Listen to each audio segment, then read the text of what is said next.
Hello, I'm Pete Leiden. I'm the founder of Reinvent, the media company driving these conversations on the future of work. And here we're here with Niels Nielsen, who is a former president of the Danish Technology Institute, a business person who got fed up with the World Refugee crisis and has gone on to found a thing called the World Refugee School. It's great to have you here. Thanks. Tell us what is, or explain the context of this World Refugee School and what is it, basically?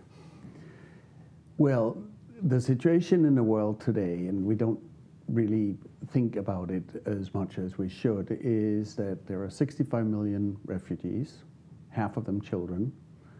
2/3 of those children get no education, which means they have no hope.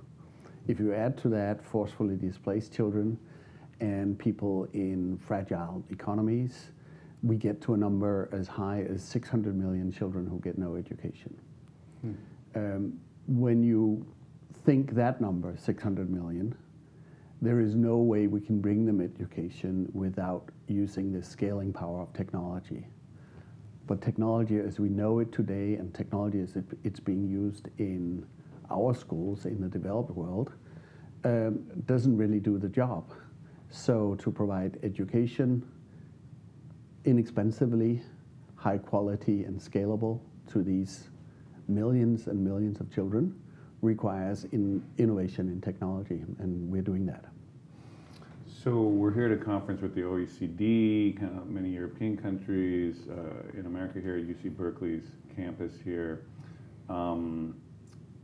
Your project is seen as a kind of greenfields opportunity to kind of really fundamentally rethink education. Is that how I understand the context here a little bit? Yes, it's the irony of the thing is that it has proven almost impossible to do the innovations in education here in the established countries and with our established educational institutions. We're getting, with everything that technology ideally could do, we're getting nowhere with deploying it in our schools.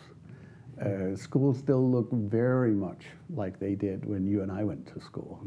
And they are not adequate for now. By addressing the scale problem of the refugee children, in places where there are no established institutions, we can actually do things right. So some of the innovations we're developing, we believe by now, will become answers to part of the educational crisis that we are facing here.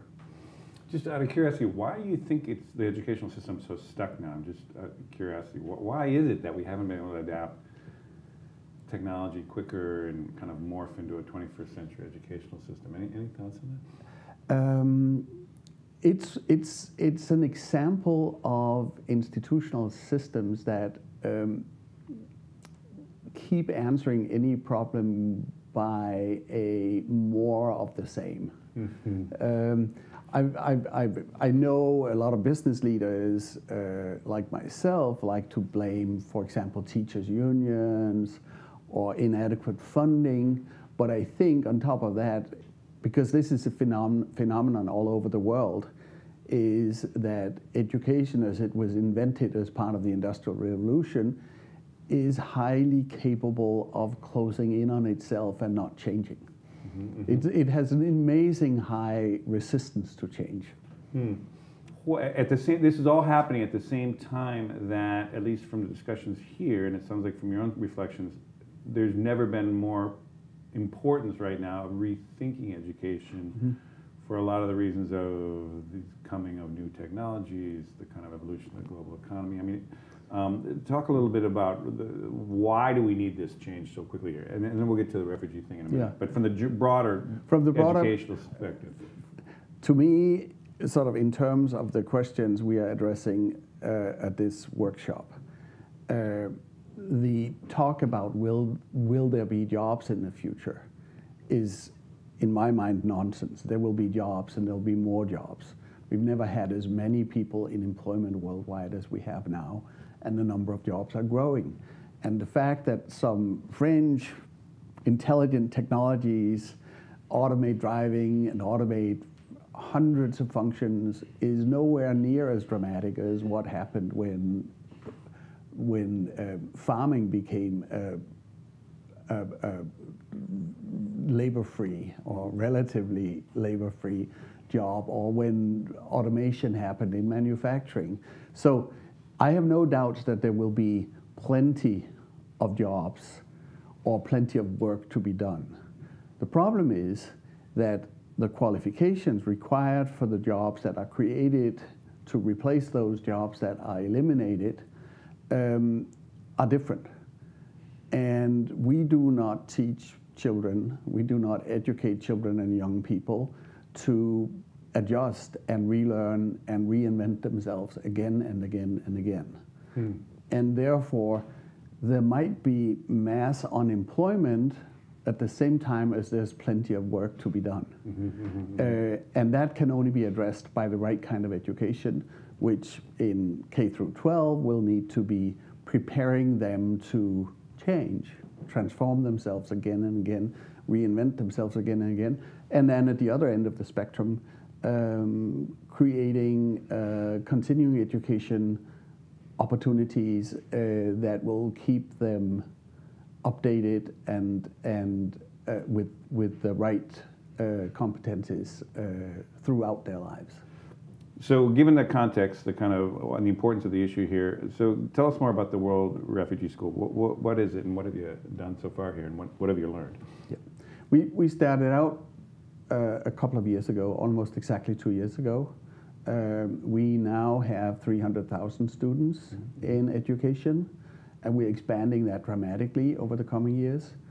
And though 300,000 doesn't amount to much compared to the overall size of the problem, it's a pretty large educational institution to have been created within 2 years. And it is an institution we've been able to create by finding very new ways of deploying and using technology, using that technology to empower both the students and the teachers and the communities surrounding the students, because all of that has to be addressed to create something successful. And as part of being able to do that, we have had to create whole new ecosystems of educational content, whole new ways of handling the differences in curricula from country to country, because many of these children are on very difficult travels across parts of the world, and find new ways of creating certification of the students, accredited certification. And to do that again, we've had to reinvent how we train teachers. Fantastic. So you've learned a ton here that you think is very applicable to what could be scaled in other contexts globally? Yeah. For example, take the example of educational content. The average company that develops digital content for education is a 15-person company. Their average life expectancy as a company is 5 years, because the market for educational content is so totally fragmented that it's very, very hard for a company to become large, and it's very hard for them to address markets that are beyond their very local community. This is true in the US, this is true in Europe. It's worse in Europe than in the US because of the many different languages and smaller national markets. So there's a market failure, so to speak, in terms of how do we build a really healthy industry of digital content developers. And digital content can be anything from videos like in Khan Academy to enhanced books, textbooks, but digitized textbooks with different types of enhancements, to online games, to physical things that translate into robotics and Legos and stuff like that. There's a whole spectrum of possible types of educational content. But it doesn't develop. Any teacher who wants to use digital to help the children learn has a very hard job finding the right stuff. There is no marketplace, there is no app store. Or think of what is missing as the app store of educational content. We're creating that. And the way we do it is we help these many companies that develop digital content. We provide them the marketplace, the app store, where they can put it and where they'll have access to all the markets and where teachers or parents can find their content. Our price for providing that to them is, they have to put out a declaration of what is their content good for. They have to tag the content up against learning outcomes that are the basic building unit of curricula. We curate their declarations. We have a quality assurance body that checks that what they say, that this is good for 6-year-olds or 8-year-olds related to these topics, that actually is true. Then, of course, next in line, we do reviews where teachers who use it review them for other teachers, or parents or students can review it. And finally, now I'm talking future, not reality yet. Finally, we're putting an AI engine at the back end of this, so that all the data we harvest on how children learn using this piece of content up against that learning outcome is chewed or processed in the AI engine and results in feedback to teachers. This is a better way to use it. Students, you would learn well by using that rather than that now. And to content developers, you could improve this piece of content in terms of how children learn when they use it by doing this and that and that. Okay, so you're former president of the Danish Technology Institute, businessman, involved in a bunch of different businesses. My day job is sitting on a bunch of business boards, yes. Exactly, and yet here you've applied yourself the last 2 years to kind of fundamentally rethinking the educational system. Now, it sounds like you're quite excited about the possibilities there, that this is ripe for some kind of fundamental reinvention, that the answers are there, and that we could scale this. Is that safe to say? Absolutely. Huh.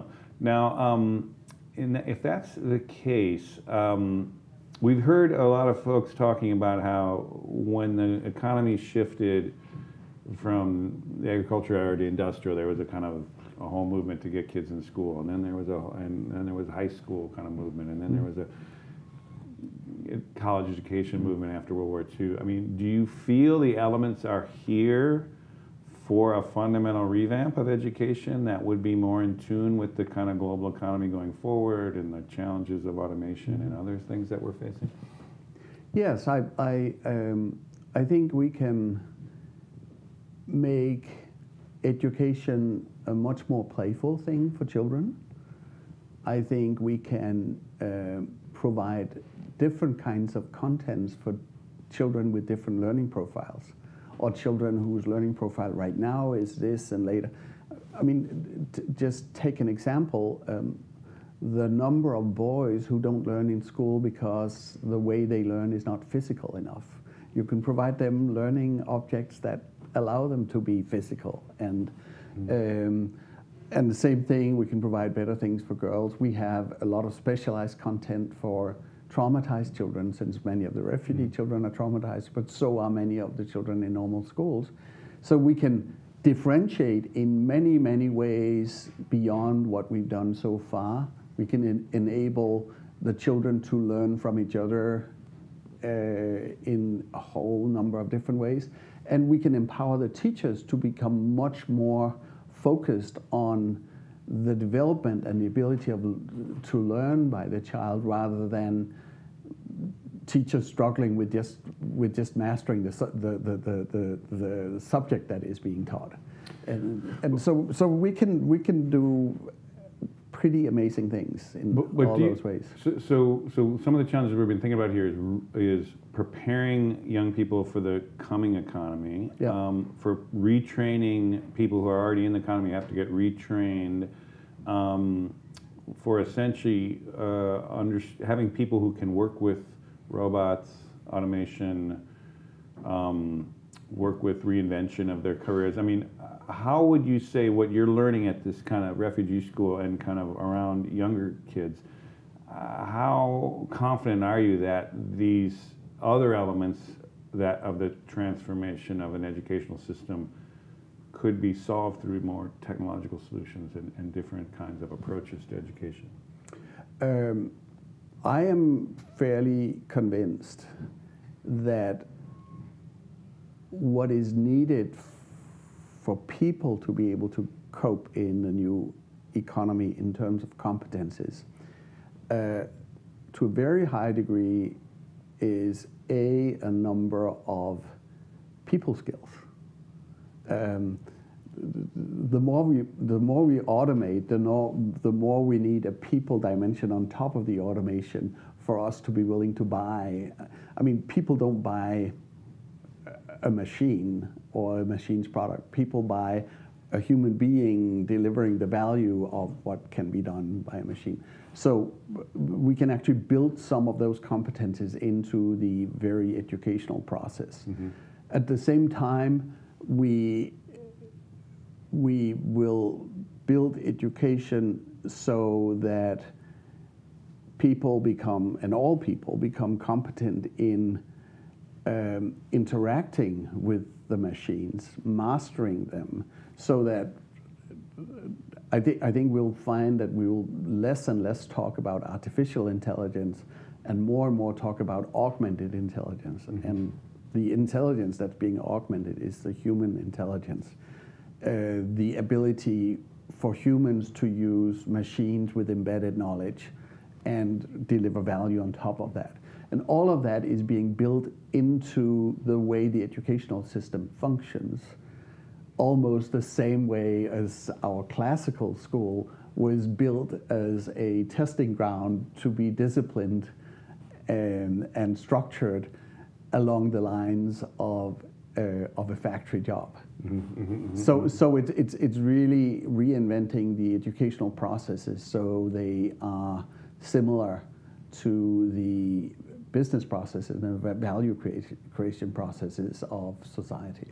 And you don't see this as someday we'll reinvent education or we'll figure it out. You think we have everything we have now, we have everything we need now to kind of do that, beyond kind of political will and resources? I mean, it's not like we're waiting for breakthroughs or any kind of thing. You feel confident we could start like today?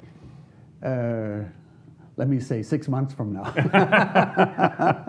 Okay, that's fair enough. After you've had your next step in that game here. We're just asking everyone kind of what do you think of the moment we're in right now, where the global economy is, where the evolution of our technologies are? How critical a juncture are we in, or how important a moment are we in now? Any ways that you think about that? Yes, I don't want to over-dramatize where we are at. And right now I'm talking about the economy, not what happens in our politics and in North Korea or some of those. But if we look at what's structurally happening in our economy and with our technologies, I think we are closer to creating moments where we get new types of choices and where we can make balanced and well-reflected choices that will become the beginning of a new grand period of human civilization. I actually do believe that most of the UN Sustainable Development Goals are achievable if we do things right. There are